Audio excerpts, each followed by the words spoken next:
La Russie semble incapable de mener à bien une offensive mécanisée en ce moment. Elle a pourtant essayé.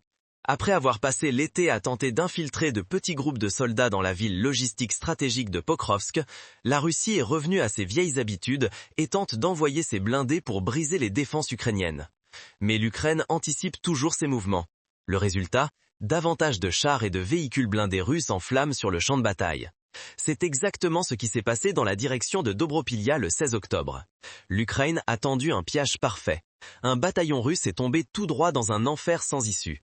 United 24 Médias rapporte que l'armée russe a tenté sans succès de lancer une attaque mécanisée dans la région de Dobropilya.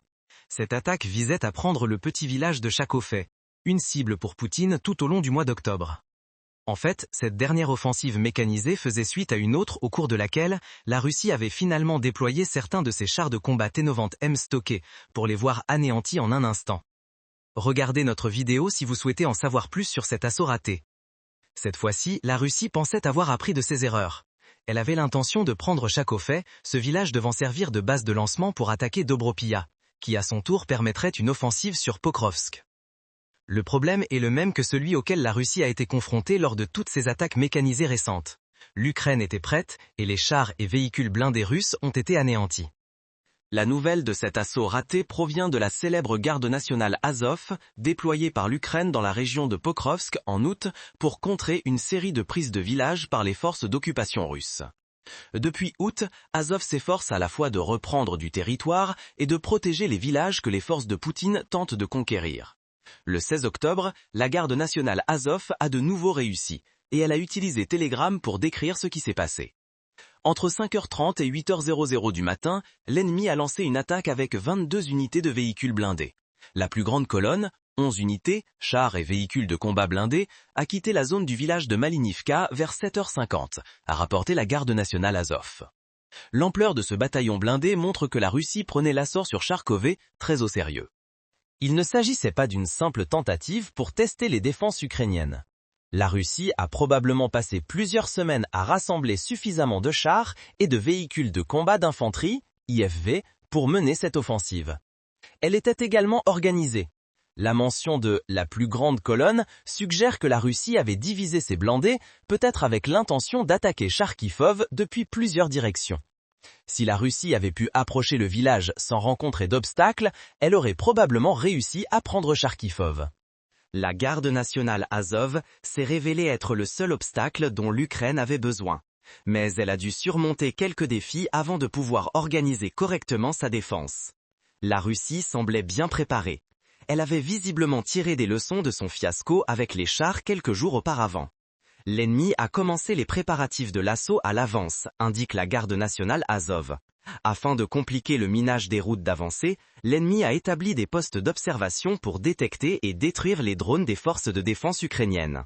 C'est une stratégie intelligente de la part de la Russie. L'une des principales défenses de l'Ukraine dans la région de Pokrovsk a été de déployer des drones qui patrouillent sur les routes et tout autre point d'incursion potentiel que la Russie pourrait utiliser pour lancer ses assauts. Cette fois, la Russie n'est pas entrée dans l'assaut du 16 octobre sans préparation. Pour une fois, elle a envoyé des unités pour repérer où ces drones opéraient, plutôt que d'envoyer simplement des soldats se faire détruire par ces drones pour effectuer des reconnaissances. La Russie a également tenté de modifier la manière dont elle mène ses assauts mécanisés. Auparavant, selon la garde nationale Azov, la Russie lançait ses assauts mécanisés depuis l'arrière de ses propres formations de combat, ce qui posait un problème évident. Devoir parcourir une plus longue distance signifiait que ces assauts étaient exposés aux drones et aux mines ukrainiens pendant plus longtemps. Le temps n'était pas du côté des forces russes, car l'Ukraine pouvait utiliser ces longs trajets pour ruiner les chances de la Russie avant même que ces assauts ne commencent. Cette fois, la Russie avait prévu d'utiliser le 15 octobre pour avancer lentement ses unités mécanisées jusqu'à la périphérie de Chaskoveh, en utilisant les arbres et les zones boisées pour se protéger des drones ukrainiens omniprésents dans le ciel.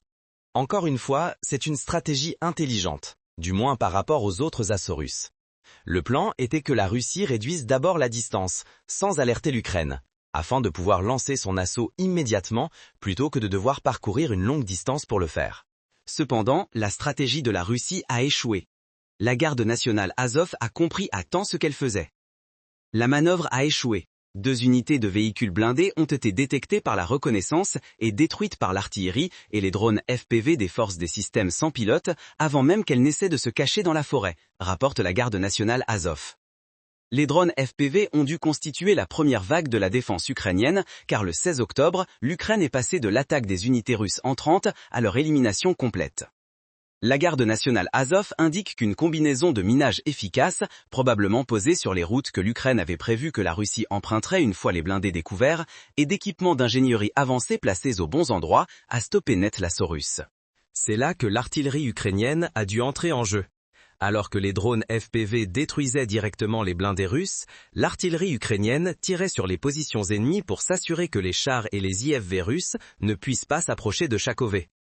La Russie a tenté d'utiliser les forêts ukrainiennes pour cacher son avancée. Ces mêmes forêts sont devenues le piège de l'Ukraine, et la Russie en a payé un lourd tribut.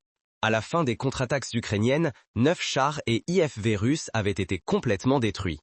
4 autres ont été endommagés, ce qui signifie souvent qu'ils seront mis hors service rapidement. Les forces russes ont une longue histoire d'abandon de leurs véhicules au moindre signe de problème. Elles le faisaient dès le 1er mars 2022 et elles continuent depuis.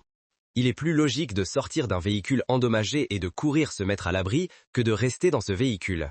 Préféreriez-vous être dans une cible grande et à peine mobile lorsque les drones ukrainiens vous traquent, ou tenter une évasion à pied en vous rendant plus discret? C'est le choix auquel sont confrontés les soldats russes lorsque leurs blindés sont endommagés. Et le plus souvent, choisir de fuir à pied conduit à ce que les blindés endommagés soient revendiqués par l'Ukraine. Ce n'était pas seulement Kharkov que la Russie espérait prendre le 16 octobre. Un autre petit village, nommé Volodymyrivka, était également dans le viseur de la Russie, avec la contre-attaque de la garde nationale Azov également coordonnée pour s'assurer que ce village soit défendu. En fait, c'est dans la direction de ce deuxième village que nous obtenons la preuve de ce que la garde nationale Azov et les unités ukrainiennes à ses côtés ont réussi à accomplir le 16 octobre. Cette preuve vient de la chaîne YouTube de The Sun, qui a publié des images de la contre-attaque ukrainienne.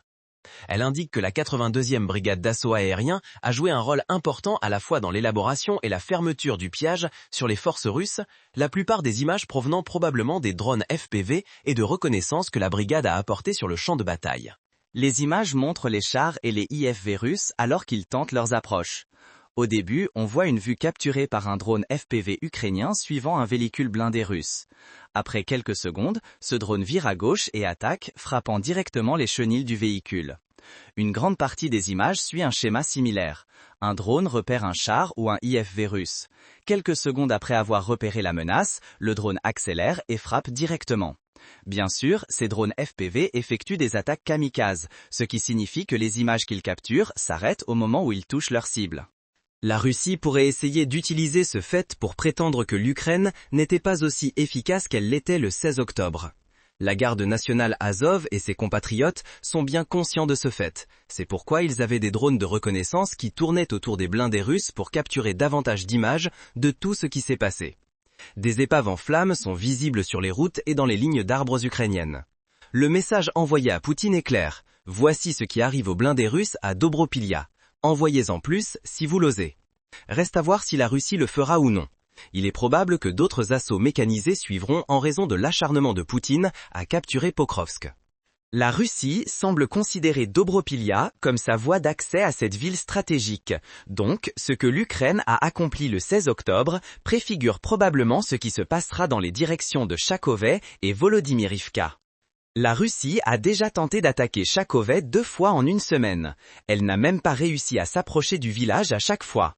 Tout cela nous amène à ce que cette frappe ukrainienne réussie contre les forces mécanisées russes signifie pour l'avenir de la région de Dobropilia et de la guerre en Ukraine en général. Une chose est certaine, les choses ne vont pas bien pour la Russie dans la direction de Dobropilia. RBC Ukraine le souligne clairement dans son rapport sur l'attaque ukrainienne du 16 octobre en fournissant plus de détails sur une autre offensive lancée par la Russie le 13 octobre. Au total, la Russie a perdu 16 véhicules blindés lourds le 13 octobre, y compris des BMP et des MPLB, ainsi que ses chars. Ajoutez-y les 9 pièces de blindés perdues 3 jours plus tard, et vous obtenez une semaine très productive pour les défenseurs ukrainiens de Dobropilia. Ils ont éliminé 25 véhicules blindés et chars au total, ce qui représente une perte significative pour les blindés que la Russie espérait utiliser pour prendre Chakove et lancer d'éventuelles futures attaques sur Dobropilia. Dans un rapport distinct du 13 octobre, RBC Ukraine révèle que la Russie a perdu 78 soldats lors de cette attaque. Nous ne savons pas combien de soldats russes ont été tués le 16 octobre. La garde nationale Azov n'a pas divulgué cette information, probablement parce qu'elle est encore en train de comptabiliser le nombre de soldats russes qui se sont échappés par rapport à ceux qui sont morts dans leurs blindés. Cependant, les 78 pertes lors de l'assaut du 13 octobre représentent déjà un lourd tribut. Et cela indique une campagne à Dobropilya qui fait vraiment mal à la Russie d'un point de vue de la main-d'œuvre. Le président ukrainien, Volodymyr Zelensky, a parlé du manque de succès de la Russie dans la direction de Dobropilya dans une vidéo sur Facebook, discutant de ce qui s'est passé dans cette direction. Dans notre seule opération de contre-offensive à Dobropilya, les pertes globales russes ont déjà dépassé 3000, la plupart irrécupérables, déclare Zelensky. C'était la zone où les Russes visaient à réaliser l'une des percées majeures sur le front, mais nos forces les neutralisent. Il y a quelques points importants ici. Premièrement, il est clair que la Russie tente de prendre Dobropilya depuis longtemps, avant son échec du 16 octobre. Perdre 3000 soldats pour cette ville relativement petite est déjà assez embarrassant, surtout que la Russie n'a même pas réussi à s'approcher de Dobropilya pour le moment. Cependant, cela montre également le peu de considération que Poutine a pour les soldats qu'il envoie dans ce type d'assaut. La Russie a au moins tenté d'éviter de lancer une attaque frontale le 16 octobre, bien que cela ait échoué. Dans d'autres assauts, ses forces sont pratiquement jetées directement dans les défenses ukrainiennes, facilitant ainsi l'accumulation de pertes russes par l'Ukraine. Deuxièmement, Zelensky mentionne que la plupart des 3000 pertes sont irrécupérables. Le président ukrainien touche ici à une tendance intéressante que nous observons maintenant dans la guerre en Ukraine. Le 13 octobre, Politico a rapporté que la Russie a un ratio terrible de soldats tués par rapport aux blessés. Actuellement, ce ratio s'élève à 1,3 soldats blessés pour chaque soldat tué en Ukraine. C'est un ratio terrible. Dans les guerres modernes, un pays devrait voir plusieurs blessés pour chaque mort grâce à l'impact de la médecine moderne et à des protocoles d'évacuation plus stricts. La Russie, semble-t-il, est prête à laisser ses blessés se débrouiller seuls, et beaucoup meurent en conséquence. En ce qui concerne les 3000 pertes à Dobropilya, ce ratio signifie que bien plus de 1000 de ces pertes sont des décès. C'est un problème majeur pour la Russie. Cela signifie que les futurs assauts seront soit faibles en raison de l'ampleur des décès, soit retardés pendant que la Russie tente de remplacer ses soldats perdus par des réserves. Rappelez-vous que tout cela concerne uniquement la direction de Dobropilya. Et Dobropilya n'est même pas la cible principale de Poutine. La Russie lance autant d'assauts sur les villages autour de Dobropilya parce qu'elle essaie de se rapprocher de Pokrovsk. Bien sûr, cela signifie également que chaque échec à Dobropilya implique que Poutine devra attendre plus longtemps pour capturer Pokrovsk, en supposant que la Russie y parvienne un jour. Poutine doit penser qu'il a assez attendu. Cet été, la Russie a lancé une offensive massive dans la direction de Pokrovsk, qui était censée mener à la chute de la ville d'ici août. Poutine a dédié 110 000 soldats à cette cause et a entrepris une série d'assauts de plusieurs mois qui ont réussi à prendre certains territoires proches de Pokrovsk. L'Ukraine a contre-attaqué et repris de nombreux villages stratégiques que la Russie avait brièvement occupés. Mais le point ici est que la Russie n'est pas plus près de s'emparer de Pokrovsk qu'elle ne l'était lorsqu'elle a lancé l'offensive censée paralyser la défense ukrainienne de la ville d'ici fin août. Et Poutine a besoin que Pokrovsk tombe. Si ce n'est pas le cas, la Russie aura vraiment du mal à revendiquer tout le Donetsk. Depuis le début de la guerre en Ukraine, Pokrovsk a été l'un des bastions les plus importants de l'Ukraine sur le front du Donetsk. Ce n'est pas seulement que Pokrovsk est une ville importante en termes de taille. Elle est également située dans une position géographique parfaite pour servir de centre logistique que l'Ukraine peut utiliser pour approvisionner toutes ses forces dans le Donetsk, selon Euronews. Poutine veut Pokrovsk à la fois pour couper cette artère logistique majeure et pour utiliser Pokrovsk comme base pour ses propres troupes. Cela aide également que Pokrovsk ne soit qu'à 12,4 milles de la frontière administrative du Donetsk, que l'on pourrait considérer comme la ligne d'arrivée de toute la campagne russe du Donetsk. Si les forces de Poutine atteignent cette frontière, le Donetsk est essentiellement sous contrôle russe. Pokrovsk est un obstacle majeur qui empêche cela. Et avec les forces russes échouant si lourdement à Dobropilya, il semble peu probable que la Russie prenne Pokrovsk de sitôt. Vous souvenez-vous des 110 000 soldats que Poutine a dédiés à Pokrovsk? Les assauts ratés comme celui observé contre Dobropilya le 16 octobre réduisent sérieusement ces chiffres. Le 16 octobre, David Axe, écrivant pour Euromaidan Press, a rapporté que des documents russes divulgués ont révélé que la Russie subit 35 000 pertes par mois en 2025. Bien sûr, toutes ces pertes ne se situent pas dans la direction de Pokrovsk. Cependant, Axe indique que la détermination de la Russie à prendre Pokrovsk a conduit à une augmentation de ses pertes de 18 à 20%. En d'autres termes, la moyenne mensuelle des pertes russes serait inférieure à 35 000 s'il n'y avait pas autant de soldats envoyés dans le hachoir à viande de Pokrovsk en ce moment. En parlant d'assaut de type viande, la Russie a au moins tenté d'empêcher le 16 octobre d'en être un autre. Elle a échoué, mais elle a essayé. D'autres unités russes n'ont pas eu autant de succès, comme nous l'avons découvert le 22 septembre. C'est alors que United 24 Media a rapporté que les troupes russes dénonçaient leurs commandants pour les avoir jetés dans des assauts de type viande dont il n'y a presque aucune chance de s'échapper. Ces assauts, qui se produisent quotidiennement autour de Pokrovsk, impliquent essentiellement que les commandants russes ordonnent à leurs forces d'attaquer, que ces forces soient prêtes ou non. Un soldat russe a même documenté l'issue de l'un de ces assauts de type viande dans un message télégramme où il a enregistré les corps de plusieurs de ses camarades tombés. L'armée de l'air ukrainienne a commenté ce message, déclarant « C'est encore un exemple du mépris du commandement russe pour la vie de ses soldats. On leur promet de gros paiements de contrats et un traitement humain, mais ils ne reçoivent rien et sont immédiatement envoyés au combat, sans équipement, sans soutien, sans assistance, directement dans des assauts de viande. » Ces assauts de type viande ne fonctionnent ni à Pokrovsk, ni à Dobropilia, ni ailleurs dans la région du Donetsk. Et le rythme d'avancée de la Russie le prouve. Le 16 octobre, Newsweek a rapporté que le ministère britannique de la Défense a révélé que le rythme d'avancée de la Russie avait été divisé par 2 en septembre par rapport à août. Cette diminution suit une tendance de 3 mois de ralentissement qui a commencé en juin, qui était le sommet de l'offensive estivale russe. Cela signifie que Poutine sacrifie plus de soldats qu'à tout autre moment en 2025. Et il gagne moins de terrain en retour pour ce sacrifice. Le 16 octobre, bien que ce ne soit pas un assaut de type viande au sens strict, témoigne de l'inefficacité des attaques russes. L'Ukraine les voit souvent venir de loin, surtout lorsque des unités mécanisées sont impliquées. Et les soldats russes meurent en grand nombre à Dobropilia et ailleurs à Pokrovsk en conséquence. Nous avons mentionné les unités mécanisées tout à l'heure. 9 autres ont été mises hors service, potentiellement jusqu'à 13 grâce au pillage ukrainien du 16 octobre. La Russie ne voudra pas voir cela, car elle lutte déjà énormément pour lancer ce type d'assaut après presque 4 ans de guerre d'usure qui ont épuisé ses réserves de chars et de véhicules blindés. Le ministère ukrainien des Finances rapporte que la Russie a perdu 11 261 chars et 23 384 véhicules blindés entre le début de l'invasion de Poutine et le 16 octobre. Cela représente un total de 34 645 pièces de blindés perdues, et la Russie manque d'unités mécanisées qu'elle peut envoyer dans des assauts comme celui de Dobropilia. Ce type d'assaut doit fonctionner pour la Russie.